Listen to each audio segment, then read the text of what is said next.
पढ़ंतु classes में सभी पढ़ंतुओं का स्वागत है। आज स्टार्ट करेंगे हम लोग श्वसन, रेस्पिरेशन।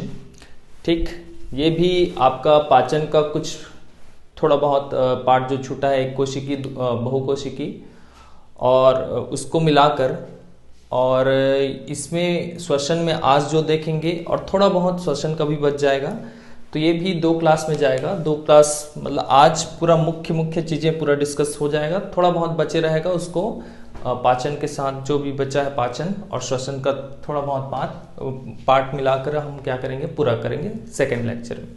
ठीक, मतलब इसी वीक आपका पाचन और श्वसन पूरी तरह खत्म हो जाएगा। चलिए श्वसन स्टार्ट करते हैं, रेस्पिरेशन।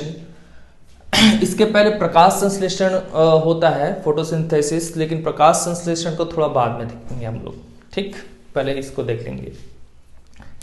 श्वसन बहुत इजी है, देखिए श्वसन रेस्पिरेशन का पहले देख लेते हैं परिभाषा, डेफिनेशन, फिर मनुष्य का श्वसन तंत्र जो सबसे इंपॉर्टेंट है, और एवं श्वसन प्रक्रिया देखेंगे, respiratory system and mechanism of respiration in human.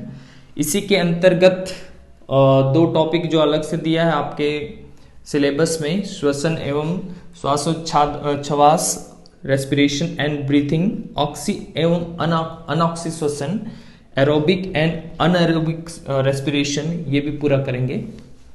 चलिए परिभाषा समझते जाइए, बहुत इजी है। जैसे हमारे शरीर का स्मॉलेस्ट यूनिट क्या है, तो सबसे स्मॉलेस्ट यूनिट कोशिका है।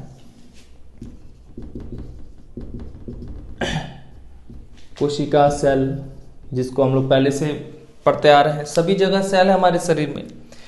तो हमारा शरीर पाचन तंत्र पढ़े हम लोग, है ना, पाचन तंत्र से, ठीक, ये क्या किया, पाचन तंत्र से ग्लूकोज लिया। क्या लिया? ग्लूकोज, मतलब भोजन का पाचन करके क्या बन रहा था, ग्लूकोज ही, है ना, ग्लूकोज C6H12O6। लेकिन हमारे शरीर को ऊर्जा देने के लिए, एनर्जी देने के लिए कोशिका को सिर्फ ग्लूकोज दे दो तो वो काम नहीं करेगा, ऊर्जा जनरेट नहीं कर पाएगा। इसके लिए कोशिका के लिए एक और चीज चाहिए रहता है, जो रेस्पिरेशन से, श्वसन से उसको प्राप्त होगा। ठीक, रेस्पिरेशन से प्राप्त होगा, वो है ऑक्सीजन। वो है क्या? ऑक्सीजन। ठीक, O2। ठीक, तभी कोशिका में ऊर्जा जनरेट हो पाएगा। क्या जनरेट हो पाएगा? ऊर्जा, एनर्जी दे पाएगा। ठीक, तभी कोशिका क्या दे पाएगा हमको? एनर्जी। एनर्जी क्यों जरूरी है? मैं बोल पा रहा हूं तो एनर्जी से, ठीक, चल पा रहा हूं तो एनर्जी से, आप कुछ भी काम कर पा रहे हो तो एनर्जी, है ना। अगर एनर्जी डाउन हुआ तो थकावट होता है फिर, है ना। तो ग्लूकोज, ऑक्सीजन से कोशिका को ऊर्जा मिलता है। ये दोनों से भी, सिर्फ ऑक्सीजन देते रहो तो भी नहीं बनेगा, तो भी ऊर्जा नहीं क्रिएट हो पाएगा। सिर्फ ग्लूकोज देते रहो तो भी नहीं क्रिएट हो पाता। तो हमारा कोशिका से ही फिर उत्तक से ही फिर हम टिश्यूज, उत्तक से ही फिर क्या बनता है, फिर हमारा, वो तो पहले से ही देखेंगे, ऑर्गन्स, है ना, अंग, फिर शरीर बनता है हमारा। तो सबसे मेन चीज क्या है आपका? कोशिका।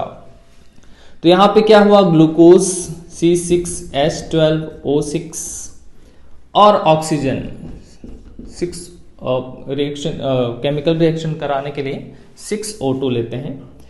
से क्या प्राप्त हो रहा है? तो ऑक्सीजन लेते हैं और छोड़ते क्या है हम लोग? कार्बन डाइऑक्साइड, तो 6CO2। ठीक, इसके बाद कुछ पानी भी अंदर से श्वास के थ्रू बाहर जाता है। पानी मतलब जो थोड़ा नम होता है श्वास से, तो 6H2O प्लस ऊर्जा, जो ATP के रूप में होता है, जिससे ऊर्जा का, जैसे हमारे पैसों का मात्रक क्या है, रुपीस, ऐसा करके, वैसे ही ऊर्जा का मात्रक क्या है, समझ लीजिए ATP। क्या है? ATP। तो देखिए यहाँ पे पाचन से हम ग्लूकोज प्राप्त कर लिए थे, श्वसन से ऑक्सीजन प्राप्त कर लेंगे। तो ये तो बाहर चले जाएगा, 6CO2 6H2O, क्या बचेगा हमारे पास, ऊर्जा बचेगा। क्या बचेगा, ऊर्जा, एटीपी। अब एटीपी क्यों याद रख लेना, एडिनोसिन ट्राइफॉस्फेट, ठीक, एडिनोसिन ट्राइफॉस्फेट। ये ऊर्जा जो होता है एटीपी के रूप में ही माइटोकॉन्ड्रिया में, कहां पे, माइटोकॉन्ड्रिया में जमा होता है हमारे शरीर के, कहां पे, माइटोकॉन्ड्रिया। इसीलिए माइटोकॉन्ड्रिया को हमारे शरीर का पावर हाउस कहते हैं, विद्युत गृह कहते हैं। हमारे शरीर का पावर हाउस किसे कहते हैं, माइटोकॉन्ड्रिया को, क्योंकि जो भी ऊर्जा जनरेट हुआ कहां पे जाके स्टोर हुआ, ऊर्जा जो स्टोर होता है, ठीक, कहां पे होता है, माइटोकॉन्ड्रिया में। इसलिए माइटोकॉन्ड्रिया को विद्युत गृह पावर हाउस कहते हैं। ऊर्जा गृह, विद्युत गृह, पावर हाउस माइटोकॉन्ड्रिया को कहा जाता है, याद रखिएगा। तो परिभाषा के रूप में क्या बना, परिभाषा बना, श्वसन एक ऐसा जीवन जैव रासायनिक प्रक्रिया है, केमिकल रिएक्शन हो रहा है इसलिए रासायनिक प्रक्रिया है, ठीक, ऐसा जैव रासायनिक प्रक्रिया है जिससे कोशिका या शरीर को ऊर्जा की प्राप्ति होती है, जिससे शरीर को क्या प्राप्ति होती है, ऊर्जा की प्राप्ति होती है।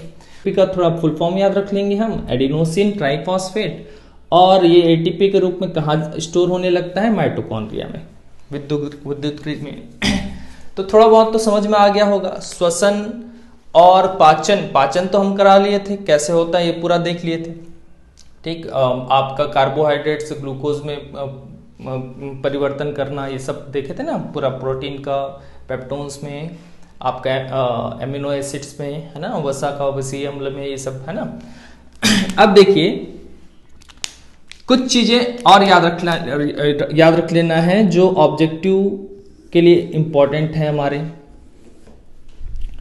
क्वेश्चन आता है, मनुष्य में श्वसन कहां पे होता है, तो फेफड़े में, लंग्स में। आंसर क्या लेना है, लंग्स में, ठीक। दूसरा, मछली या जलीय जीव में श्वसन कहां पे होता है, पूछता है, मछली जलीय जीव में, फेफड़े ने गलफड़े में, गलफड़े को बोलते हैं गिल्स, क्या बोलते हैं, गिल्स, ठीक। तीसरा, मेंढक या जोंक या केचुआ में कहा होता है, तो मेंढक जो केचुआ में पूछा तो उनकी स्किन में ही होता है। किस में होता है, स्किन में।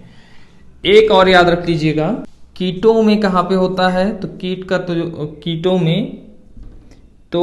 कीटों में होता है उनके श्वसन नली में, कहां पे, श्वसन नली में, ठीक। इतना चीजें और याद रख लेना है, शुरुआत से ही ऑब्जेक्टिव पॉइंट ऑफ व्यू से पूछते रहता है ना। मनुष्य में कहां पे होगा, फेफड़े में, लंग्स में देखेंगे अभी, ये मनुष्य का श्वसन तंत्र जब पढ़ेंगे। तो मछली, जलीय जीव, ये सब में पूछा तो गलफड़े, गिल्स में होता है। मेंढक, जो केचुआ, या उनका कहां पे होता है, स्किन में, और कीटों का कहां पे होता है, श्वसन नली में। चलिए अब देखते हैं मनुष्य का श्वसन तंत्र एवं श्वसन प्रक्रिया, है ना। अब देखते हैं मनुष्य का श्वसन तंत्र, श्वसन प्रक्रिया।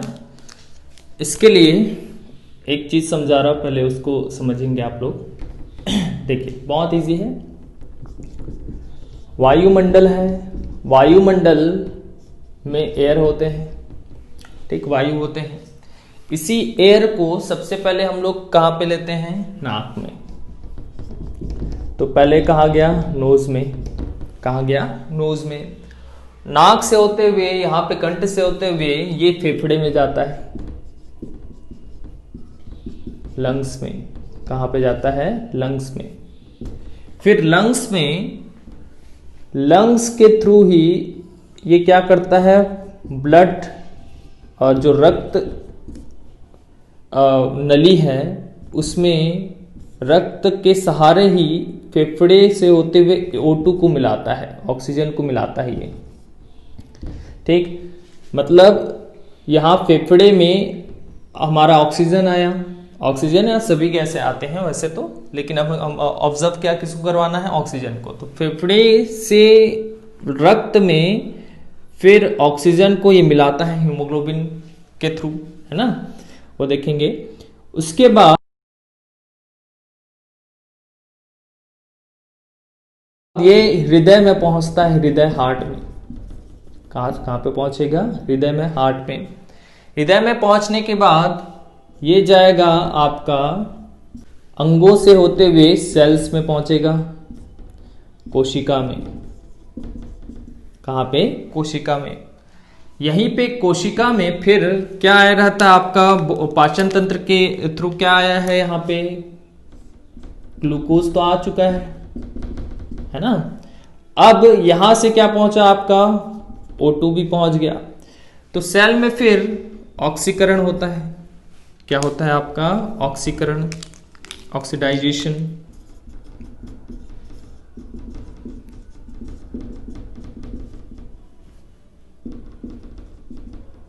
ऑक्सीडेशन,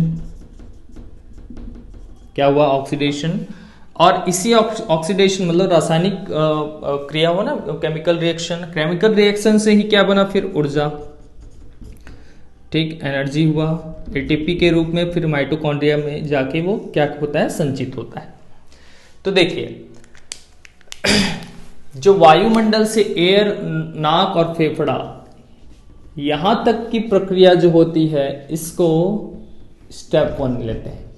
स्टेप 1 इसको बाह्य श्वसन कहते हैं। क्या कहते हैं, बाह्य श्वसन। ठीक, ये जो होता है आपका ऑक्सीडेशन के पहले तक, यहां तक की प्रक्रिया जो होता है, इसको बोलते हैं स्टेप 2, गैसों का परिवहन। ठीक, गैसों का परिवहन, ट्रांसपोर्टेशन ऑफ गैसेस। और ये इसको बोलते हैं स्टेप 3, जो अंतःश्वसन कहलाएगा। क्या कहलाएगा, अंतःश्वसन, या इसको कोशिकीय श्वसन भी कहते हैं। क्या कहते हैं, सेल्यूलर रेस्पिरेशन भी कहते हैं। ठीक, 3 स्टेप में हमको पढ़ना है। स्टेप 1 बाह्य श्वसन, यहां तक का, फेफड़े तक का, फिर वहां से क्या, हृदय तक, हृदय सेल, हृदय से होते हुए सेल में जो जाएगा O2, गैसों का परिवहन। तो गैसों के परिवहन में O2 हम अंदर लेंगे तो O2 का परिवहन और CO2 का परिवहन देखना है। और बाहर क्या छोड़ेंगे, कार्बन डाइऑक्साइड। तो ऑक्सीजन का परिवहन और कार्बन डाइऑक्साइड का परिवहन। और तीसरा अंतःश्वसन। अब यहीं पे देख लेना है, चलिए ये तो पूरा प्रक्रिया है। इस पूरे प्रक्रिया को क्या कहते हैं, श्वसन। इस पूरे प्रक्रिया को क्या कहते हैं हम लोग, श्वसन। चलिए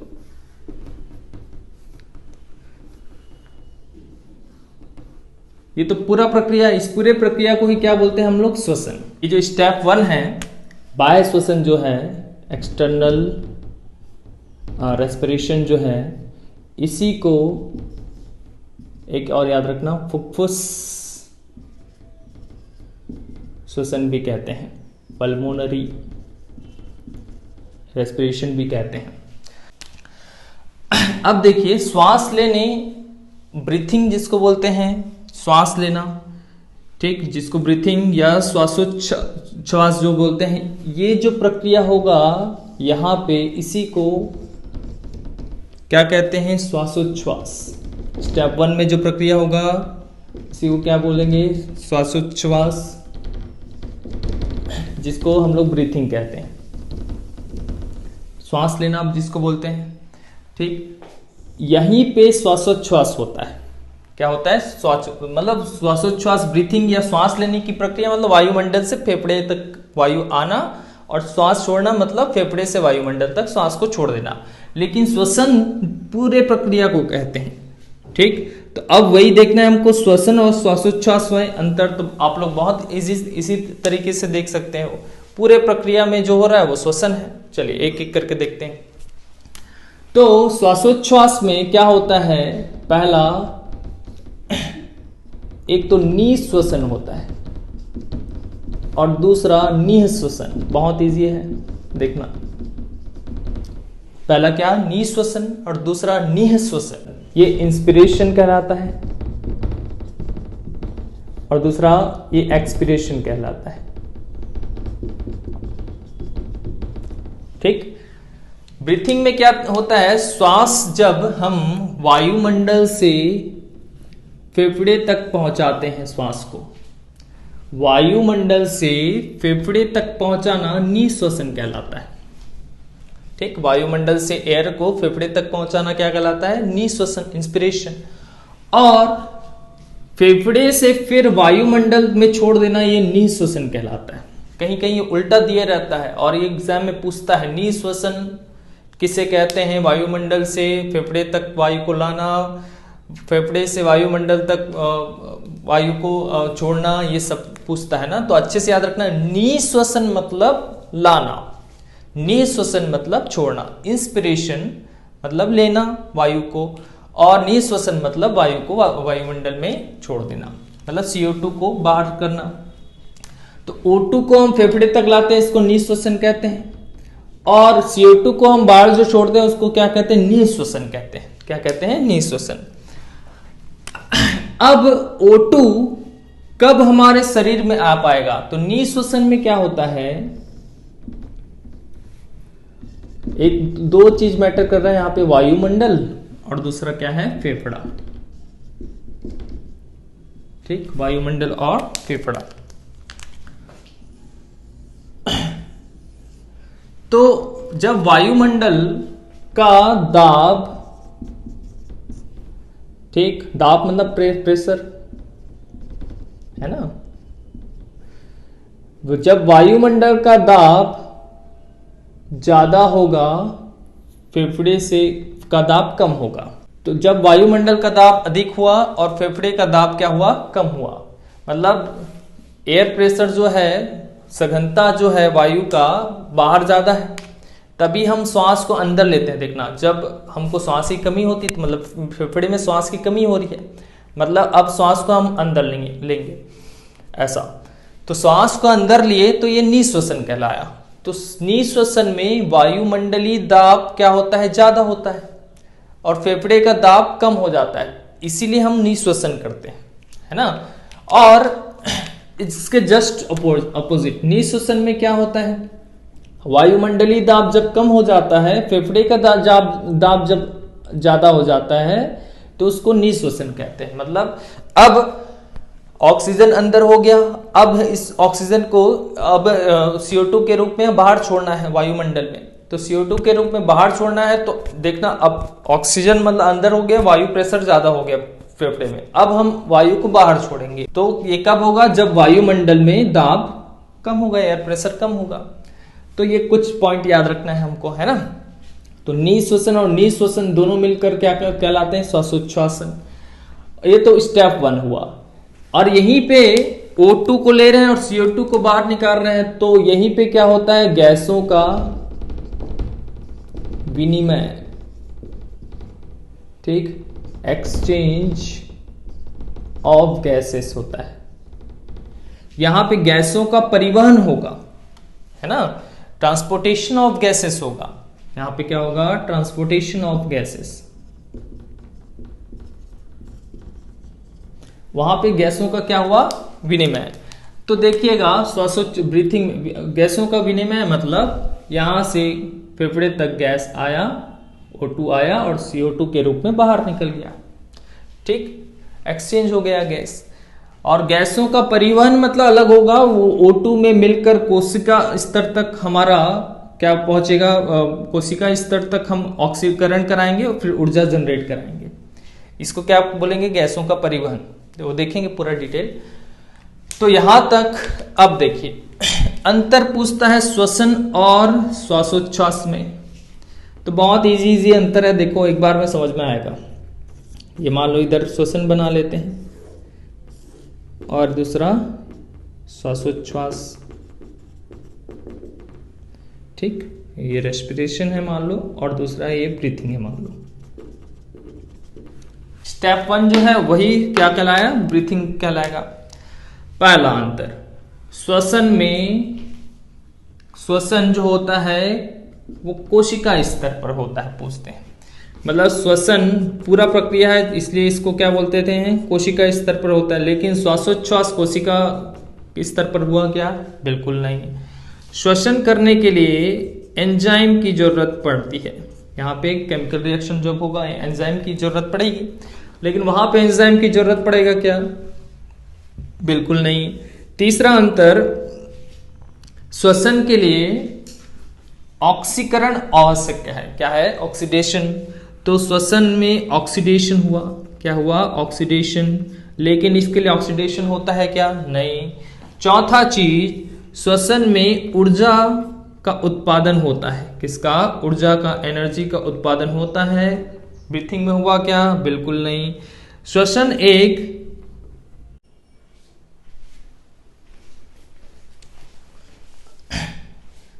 वीडियो बीच में बंद हो गया, मोबाइल बंद हो गया था, इस कारण उसमें श्वसन और श्वासोच्छ्वास में अंतर जब देख रहे थे तो उसमें एक और जोड़ लीजिएगा।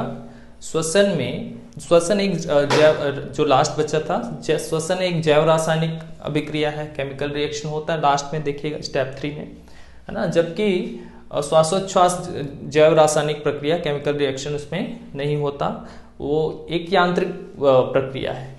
ठीक, बस वो एक क्या है, यांत्रिक प्रक्रिया है, बस उतना जोड़ना था। तो श्वासोच्छ्वास मतलब ब्रीथिंग मतलब दो चीज बस, पहला निःश्वसन और निःश्वसन करना, और दूसरा गैसों का विनिमय करना, एक्सचेंज। जबकि तीनों स्टेप 1 को बस तीनों के स्टेप को लेंगे तो वही क्या कहलाता था, श्वसन कहलाता था। तो स्टेप 1 में क्या क्या काम आ रहा था, तो स्टेप 1, अब एक एक स्टेप को पूरा पढ़ते चलते हैं, है ना। पूरा पढ़ते चल मतलब उनके अंगों के बारे में भी पढ़ते चलते हैं। प्रक्रिया तो देख लिए हैं, है ना।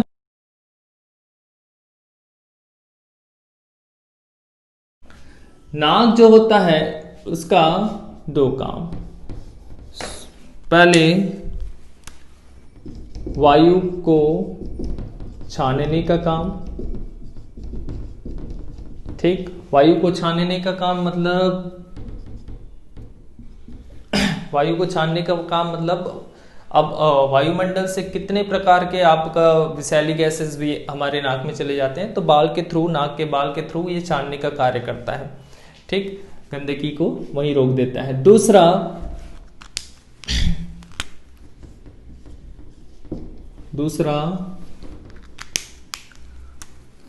ये वायु तापमान जो होता है इसका नियंत्रण करता है। ठीक, वायु तापमान, टेम्परेचर को कंट्रोल करता है। ये कैसे कंट्रोल करता है, तो इसमें हमारे नाक में श्लेष्मा झिल्ली होता है।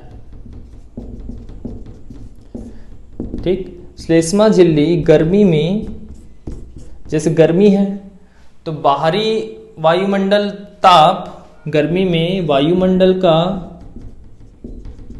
जो ताप है वो बढ़ जाता है, जबकि हमारे शरीर का ताप क्या होता है, कम होता है।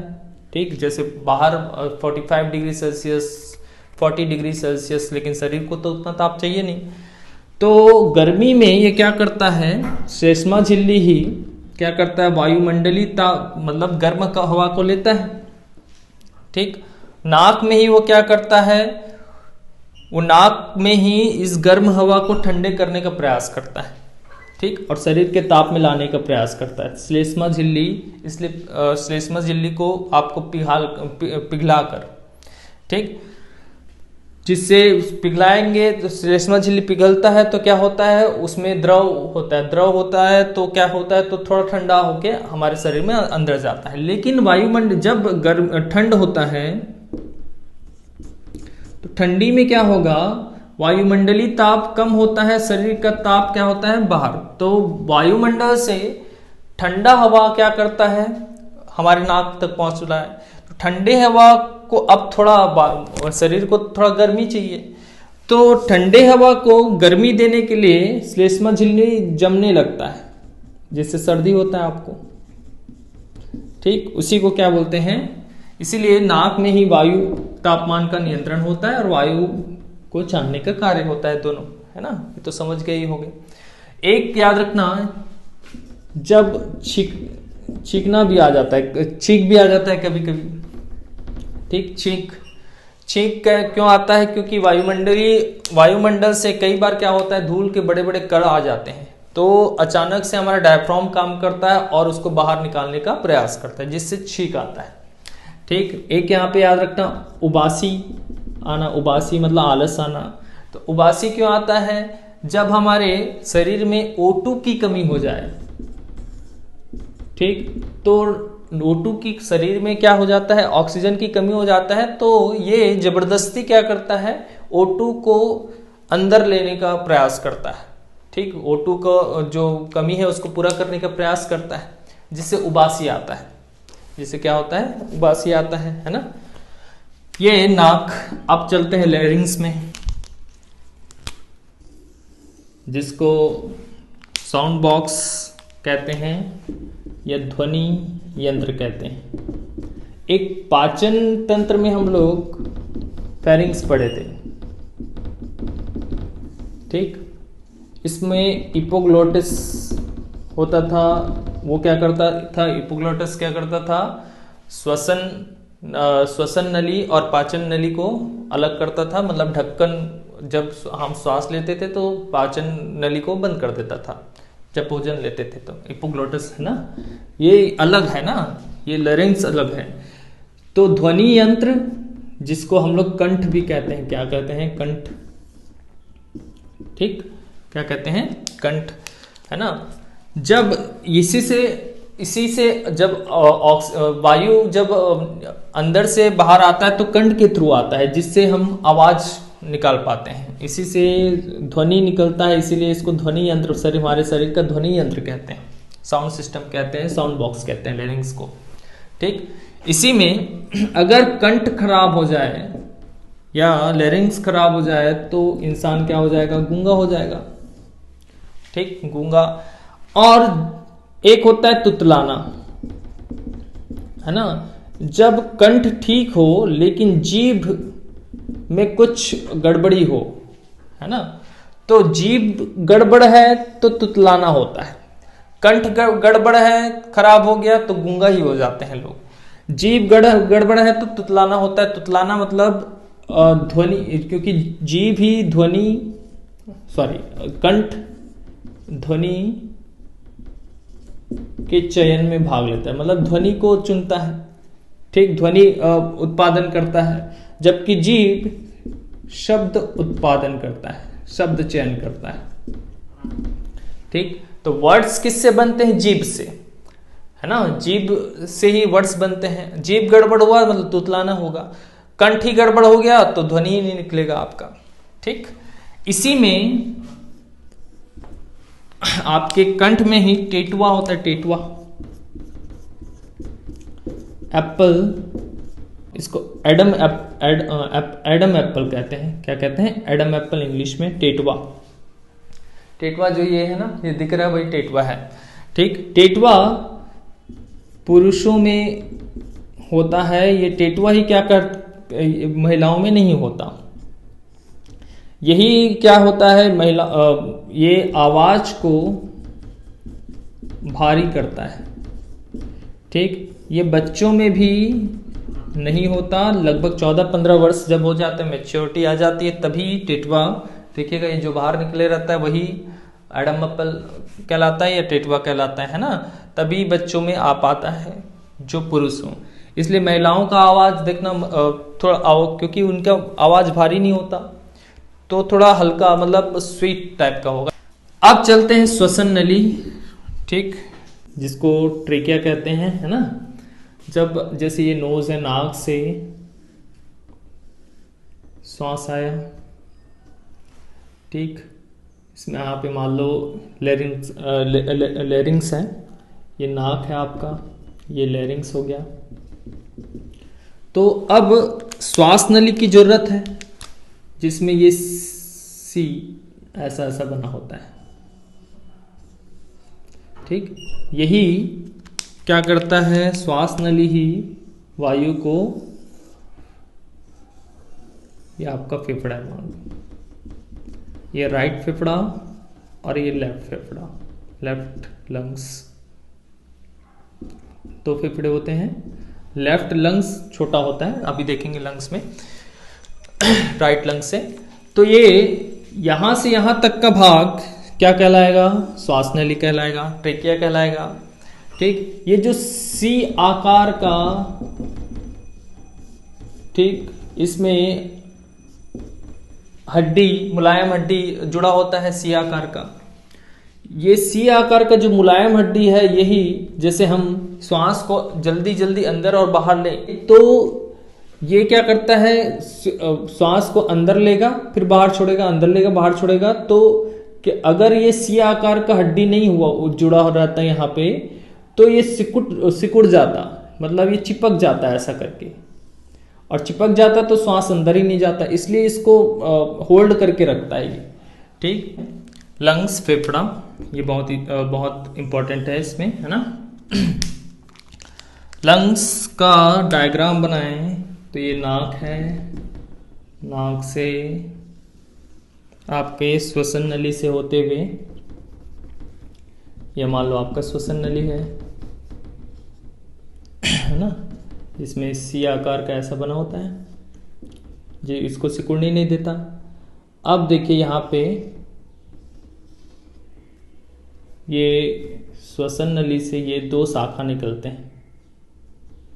ठीक, ये मान लो आपका लेफ्ट हार्ट है, लेफ्ट लंग्स है, सॉरी ये आपका राइट लंग, और ये आपका लेफ्ट लंग। ठीक, दायां, इधर वाले को दायां लेते हैं, इधर वाले को बायां लेते हैं, याद रखिएगा। ये हो गया दायां और ये हो गया बायां। तो ये जो शाखाएं यहाँ पे आके मिलती हैं, वो फिर से अलग अलग यहाँ पे शाखा में बदलती, अलग अलग शाखा में टूटती हैं। ये अलग अलग शाखा फिर और अलग अलग शाखाओं में टूटती हैं, जैसे करके रहेंगे। इसको ब्रोंकाई कहते हैं। क्या कहते हैं, ब्रोंकाई। तो दो ब्रोंकाई होते हैं, एक दायां ब्रोंकाई, एक बायां ब्रोंकाई। ठीक, और जो इसी शाखा में टूटा वो ये ब्रोंकिलस कहलाते हैं। क्या कहलाते हैं, ब्रोंकिलस। ठीक, फिर यहीं से वायु आया ब्रोंकाई, ब्रोंकिलस में, फिर यहाँ पे ये जो होता है, इसको अच्छे से याद रखिएगा, ये एयर सैक होते हैं, कुपिकाएं।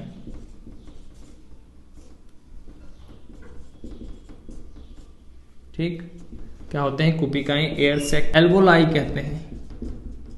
क्या कहते हैं इसी को, एल्वोलाई। ये सबसे मेन है ना एल्वोलाई फेफड़े में। अब देखिए, जैसे ये पेड़ है, मान लो पेड़ का अलग अलग शाखा निकलता है, उसका भी अलग अलग शाखा निकलता है। ठीक, फिर इसमें ऐसा पत्ती समझ लो, तो ये पेड़ है। ठीक, अलग अलग शाखा निकला, वो ब्रोंकाई है, ये सब ब्रोंकाई है, ये ब्रोंकिलस है। ठीक, और जो सबसे लास्ट में है, इन लोग क्या हैं, आपके एल्वोलाई हैं। ये क्या है, एल्वोलाई है। तो एल्वोलाई, अब देखिए यहाँ पे एल्वोलाई ही, ये मान लो आपके इस प्रकार के एल्वोलाई हैं। ठीक, एल्वोलाई ही ये किससे जुड़े होते हैं, ब्लड वेसल से, रक्त वेसल से जुड़े होते हैं, नसों से जुड़े होते हैं। ब्लड में, मतलब वायु को ब्लड में यही मिलाता है एल्वोलाई, एयर सैक बोलते हैं। ये इसमें एयर भरा होता है, इसलिए इसको एयर सैक कहते हैं। ठीक, तो अभी देख रहे हैं एल्वोलाई। तो ब्लड में O2 को मिलाना इसी का काम, और ब्लड से CO2 अगर चले जाए तो CO2 को लेना भी एल्वोलाई का काम। CO2 को फिर लेके वो इसी रास्ते के थ्रू बाहर निकालता है। ठीक, तो एल्वोलाई बहुत इंपॉर्टेंट है भाई, है ना। ब्लड सेल, ब्लड में जो हृदय से जो फेफड़े से आपका रक्त को कहाँ तक पहुंचाना, ब्लड वेसल्स, रक्त में मिलाना, किसका काम, एल्वोलाई का।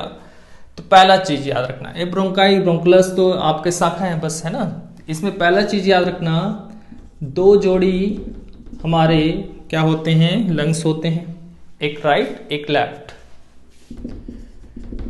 सामान्यतः राइट बड़ा होता है, लेफ्ट छोटा होता है, ठीक, क्योंकि यहाँ पे अलग से वो जुड़ा होता है, आपके हृदय जुड़ा होता है ना, इसलिए इसका जगह बनाते हैं, इसलिए लेफ्ट थोड़ा छोटा होता है आपका, ठीक। राइट बड़ा होता है, लेफ्ट छोटा होता है।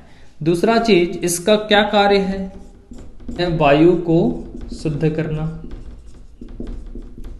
मुख्य कार्य क्या है, वायु को शुद्ध करना। इसका कलर होता है पिंक। क्या होता है, देखी ही होगे आप लोग कि लंग्स का कलर क्या होता है, पिंक। वायु रक्त में प्रवेश कर पाता है। वायु रक्त में प्रवेश किससे कर पाएगा, आपका O2 ब्लड में, ठीक, लंग्स के थ्रू, लंग्स में जो एल्वोलाई है उसी के थ्रू। तो एल्वोलाई को याद रखिएगा अभी, है ना। नेक्स्ट चलिए स्टेप पढ़ते हैं अब, है ना, इतना चीज याद रखना है।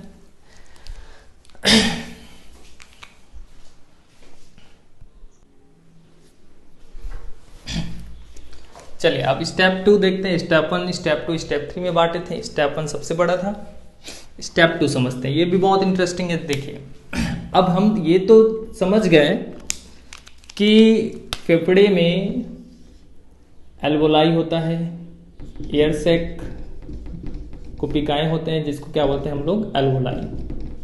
क्या बोलते थे हम लोग, एल्वोलाई। इसको बार बार बोल रहा हूं ताकि याद हो जाए आपको, ठीक। ये एल्वोलाई ही ब्लड वेसल तक पहुंचाता है, ठीक। रक्त में आरबीसी होते हैं, है ना। आरबीसी के अंदर ही फिर हीमोग्लोबिन होता है। ये हीमोग्लोबिन ही क्या करता है, वायु को, O2 को ऑब्जर्व करके हमारे कोशिका तक पहुंचाएगा। कहां तक पहुंचाएगा, कोशिका तक, ठीक, सेल तक पहुंचाएगा। तो अब ऐसा समझ लीजिए कि O2 आया यहां तक, है ना। तो जैसे आप O2 हो, ऑक्सीजन हो, तो ऑक्सीजन आप हो, तो आप किसी दूसरे जगह से आए हो, ठीक, एरोप्लेन के थ्रू। एरोप्लेन जब लैंड किया, फिर ये आप रायपुर शहर में पहुंचे। कौन से शहर में, रायपुर। रायपुर में एक बस था, उसको लिए, और बस के थ्रू आप यात्रा कर रहे हो।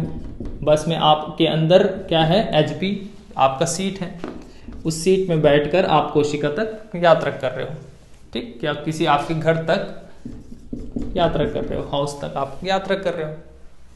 तो यही प्रक्रिया हो रही है कि आप फेफड़े के में जो एल्वोलाई है, वही एल्वोलाई से ही क्या ब्लड रक्त में मिलता है। रक्त में क्या होते हैं, आरबीसी होते हैं, अच्छे से याद रखना। आरबीसी में हीमोग्लोबिन ही कोशिका तक फिर पहुंचाएगा, ठीक। तो O2 हीमोग्लोबिन क्या किया, O2 के साथ रिएक्शन करेगा, ऑक्सीजन के साथ, ऑक्सीजन के 4 अणुओं के साथ, है ना। अब देखिए ये क्या कराएगा, HbO8 बनाएगा। क्या बनाया, HbO8। तो ये हीमोग्लोबिन है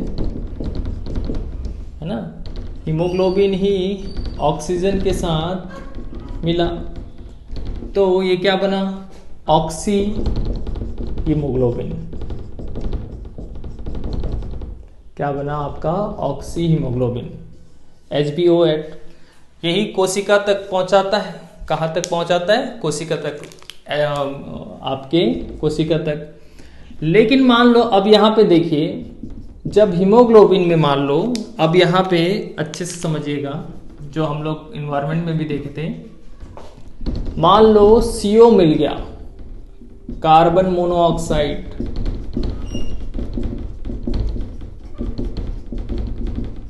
ठीक, कार्बन मतलब विषैली गैस होता है। कार्बन मोनोऑक्साइड विषैली क्यों कहा जाता है?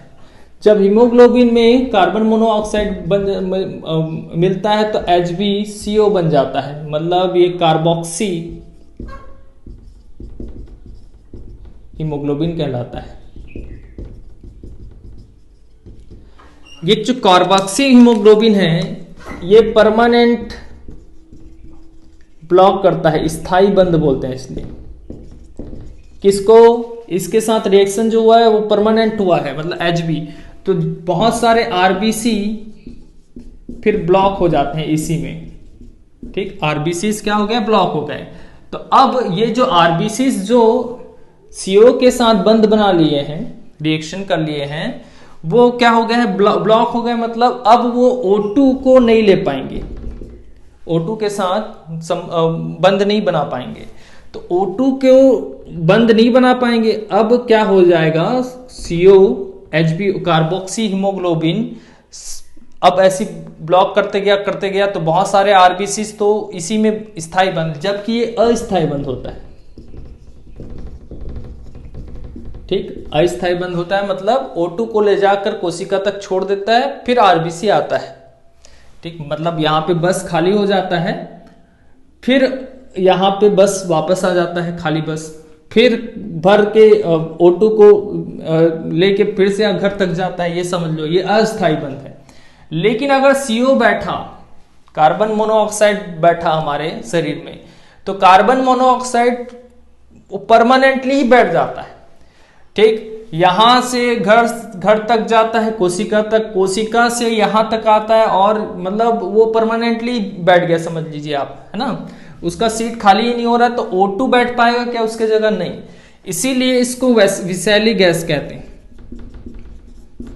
क्या कहते हैं? विषैली गैस कहते हैं। ठीक, हमारे शरीर के लिए, क्योंकि वो O2 की मात्रा को कम करने लगता है, जिससे सेल में O2 की मात्रा कम होते जाए और सेल फिर डेड होने लगता है ना, सेल फिर मरने लगता है।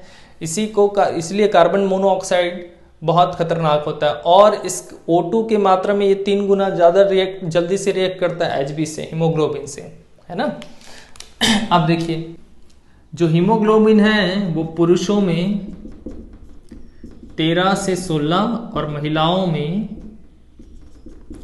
लगभग 12 से 15 ग्राम प्रति डेसीलीटर होना चाहिए, ग्राम प्रति डेसीलीटर।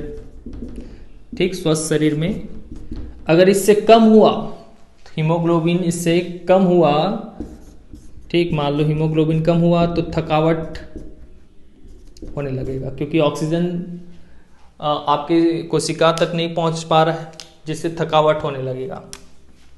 ठीक, क्या होने लगेगा? थकावट। और मान लो रेगुलरली कम है आपका हीमोग्लोबिन, एनीमिया की बीमारी होगा। क्या होगा? एनीमिया की बीमारी हो जाता है। ठीक, अब थोड़ा बहुत अच्छे से अब देखिए, याद रखिएगा कुछ नोट पॉइंट। पहाड़ों में रहने वाले जो लोग होते हैं, तो पहाड़ों में ऑक्सीजन की कमी होती है।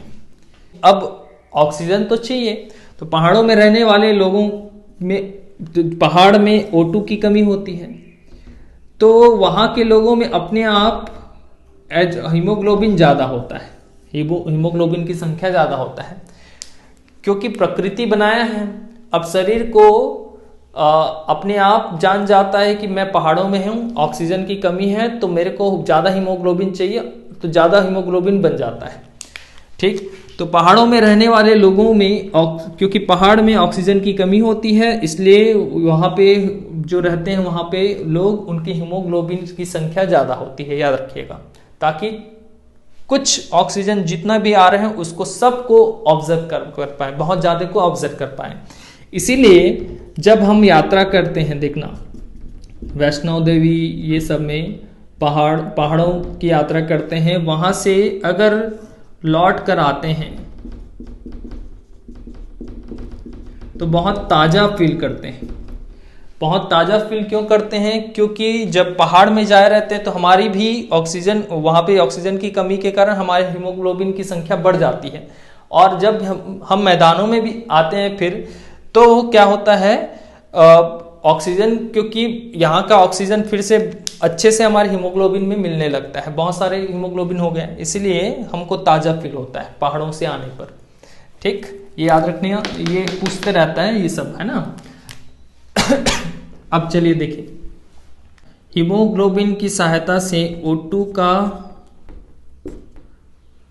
परिवहन, O2 का 98% परिवहन हीमोग्लोबिन ही करता है। कौन करता है? हीमोग्लोबिन। इसको बस जोड़ लीजिएगा। ये है अभी O2 का परिवहन। अब देखते हैं CO2 का परिवहन।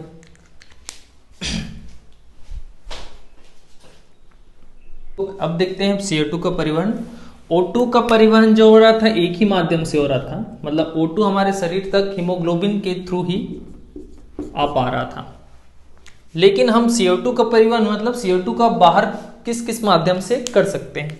तो CO2 कार्बन डाइऑक्साइड को एक तो बाइकार्बोनेट के द्वारा ये 70% चीज बाहर चले जाता है। CO2 जितने आते हैं हमारे शरीर में, बाइकार्बोनेट मतलब सोडियम बाइकार्बोनेट या फॉस्फेट कार्बोनेट के द्वारा 70% बाहर चले जाता है। मतलब केमिकल रिएक्शन जो होगा आगे जो थर्ड स्टेप में, उसी के द्वारा बाइकार्बोनेट बनता है और बाहर चले जाता है।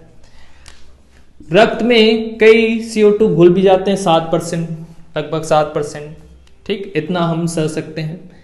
और हीमोग्लोबिन के द्वारा ही 23% लगभग CO2, लगभग 23% हीमोग्लोबिन के द्वारा ही वापस आता है उसी बस में बैठकर। ठीक, और वो एल्वोलाई को, किसको? एयर सैक जो था हमारा, क्या था? एल्वोलाई।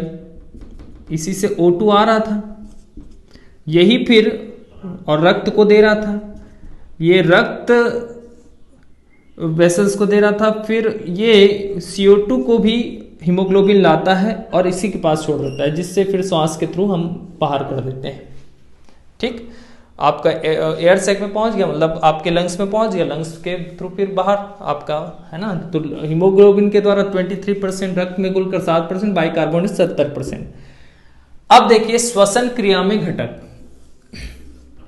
अब वायुमंडल में तो बहुत सारे गैसेस हैं भाई, लगभग 78 से 79% आपके नाइट्रोजन गैस है। तो हम अंदर लेते हैं 78 से 79%, 78 to 79%, लेकिन बाहर करते हैं नाइट्रोजन को, ये नाइट्रोजन है, पूरा का पूरा बाहर करते हैं। मतलब हमारा शरीर का स्ट्रक्चर ऐसा बना होता है कि नाइट्रोजन को ऑब्जर्व ही नहीं करता, वो बाहर ही, रक्त में घुल ही नहीं पाता वो। ठीक, इसलिए पूरा का पूरा बाहर हो जाता है। नाइट्रोजन को 78 to 79% अंदर लिए, पूरा का पूरा बाहर। ऑक्सीजन को 21% अंदर लिए, बाहर कितना करते हो? 16 से 17%। ठीक, बाहर कितना करते हैं? 16 से 17%, मतलब 3 से 4% ऑक्सीजन काम में आता है। लेकिन कार्बन डाइऑक्साइड 0.04% हम अंदर लेते हैं, बाहर कितना करते हैं? 4%। बहुत मतलब हम ऑक्सीजन लेते हैं और कार्बन डाइऑक्साइड उतनी मात्रा में हमको छोड़ना पड़ता है, लगभग 4% के हिसाब से। ठीक, अब जल वाष्प, एयर में जो नमी होती है, जल वाष्प, एयर वेपर, जिसको H2O भी कह सकते हो, जल वाष्प, तो वो वातावरण में जितना नमी रहेगा उतना लेंगे और उसको डाइल्यूट, मतलब अंदर ही डाइल्यूट हो जाता है, संतृप्त हो जाता है। ठीक, इसीलिए देखना गर्मी में प्यास ज्यादा लगता है। ठीक, क्योंकि गर्मी में आपका जल वाष्प जो है वो गर्मी में वायु में नहीं होता। ठीक, तो वायु में नहीं होता तो हमारे शरीर का जो जल वाष्प है वो बाहर निकलने लगता है, मतलब थोड़ा बहुत एयर में वाष्प H2O तो मिल जाएगा और बाहर निकलने लगेगा। ठीक, और ठंड में, वही ठंड हो तो वहां पे प्यास कम लगता है, क्योंकि बाहर के वायुमंडल में जलवाष्प होता है तो जलवाष्प के थ्रू ही हमारे अंदर आता है। ठीक, इसलिए प्यास कम लगने लगता है। ये थोड़ा डेटा याद रखिएगा, है ना। हाँ, एक चीज याद रखिएगा, जो गोताखोर होते हैं, गोताखोर पानी के अंदर जो जाएंगे, वो नाइट्रोजन के जगह हीलियम का प्रयोग करते हैं, हीलियम गैस का। ऑक्सीजन तो करेंगे ही, ऑक्सीजन तो ले जाएंगे ही ना भाई वो लगा के गोताखोर, क्योंकि नाइट्रोजन अधिक दाब पर ठीक, ये रक्त में घुलनशील होता है।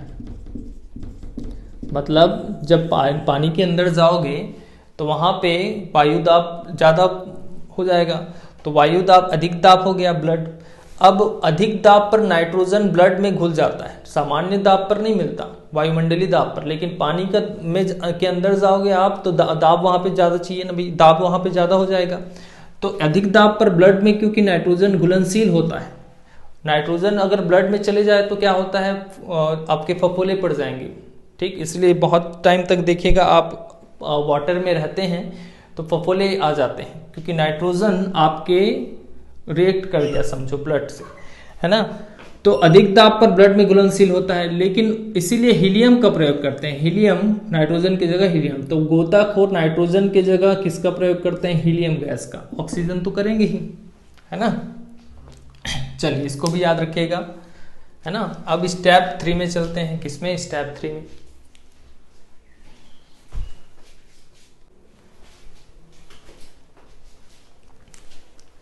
चलिए अब थर्ड स्टेप देखते हैं, कोशिका स्तर पर श्वसन। तो जो पहले देखे थे सबसे पहले परिभाषा में, ये आपका भोजन से ग्लूकोज प्राप्त होता है पाचन के थ्रू, है ना, भोजन के, और आपके श्वसन के थ्रू रक्त में जो हीमोग्लोबिन है उसके थ्रू O2 प्राप्त कर लेता है सेल, है ना, जिससे ऊर्जा निकलेगा। क्या निकलेगा, ऊर्जा, एनर्जी। ठीक, तो ग्लूकोज और O2 मिलकर फिर कार्बन डाइऑक्साइड और पानी के साथ हमको ऊर्जा देते हैं। क्या ऊर्जा देते हैं, तो कितना ऊर्जा देते हैं, तो एक ग्लूकोज आपका 38 ATP ऊर्जा देता है, या 273 किलो कैलोरी आपका ऊर्जा देता है, याद रखना। ये ATP ज़्यादा जरूरी है, 38 ATP ऊर्जा मिलता है जो आपके माइटोकॉन्ड्रिया में जमा होता है। इसलिए माइटोकॉन्ड्रिया को आपके पावर हाउस बोलते हैं, क्योंकि सारा पावर वहां पे जमा होता है। तो ये दो प्रकार के हो सकते हैं, ऑक्सी श्वसन और अनॉक्सी श्वसन। बहुत इजी है, देखो ये समझ गए तो ऑक्सी अनॉक्सी। जो ये हो रहा है, ऑक्सीजन मिल पा रहा है ग्लूकोज को, तो वो ऑक्सी श्वसन, यही क्रिया हुआ। तो ऑक्सी श्वसन से ऊर्जा 38 ATP एक ग्लूकोज में आता है, याद रखना। अनॉक्सी श्वसन में जब ग्लूकोज में ऑक्सीजन ना मिल पाए, ग्लूकोज में किसी O2 का रिएक्शन ना हो पाए, तो भोजन में अगर कोशिका में अगर भोजन पहुंच रहा है बिना O2 से रिएक्ट किए, तो वो अनऑक्सी श्वसन, ऑक्सीजन की अनुपस्थिति में हो रहा है।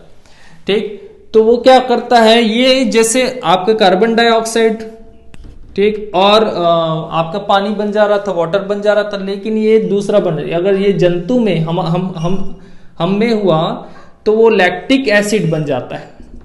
क्या, लैक्टिक एसिड का रूप ले लेता है। ये हालांकि बहुत कम होता है अनॉक्सी श्वसन, ठीक। और पादप में तो ये अल्कोहल का रूप ले लेता है, जो बाद में किण्वन बन जाता है, शराब वराब बनाने का काम आता है, याद रखिएगा। ठीक, तो ये है ऑक्सी अनॉक्सी। ऑक्सी अनॉक्सी को थोड़ा और डिटेल में बताऊंगा नेक्स्ट क्लास में, लेकिन इतना आप लोग करके रखिएगा। ठीक, तो ये श्वसन, और श्वसन में 80% पार्ट पढ़ लिए, 20% बाकी है हम लोग को श्वसन में, तो उसको नेक्स्ट क्लास में करेंगे। श्वसन गुणांक ये सब पर थोड़ा बहुत बाकी है। और आपके पाचन में, और इसके पाचन का भी बीमारी बाकी है, जो बीच बीच में मैं पाचन का बीमारी बता दिया था, उसी को एक साथ ग्रुप कर लेंगे, और श्वसन का भी बीमारी एक साथ ग्रुप कर लेंगे। ठीक, नेक्स्ट क्लास में। तो इतना पढ़ के रखिएगा, ठीक है। चलिए।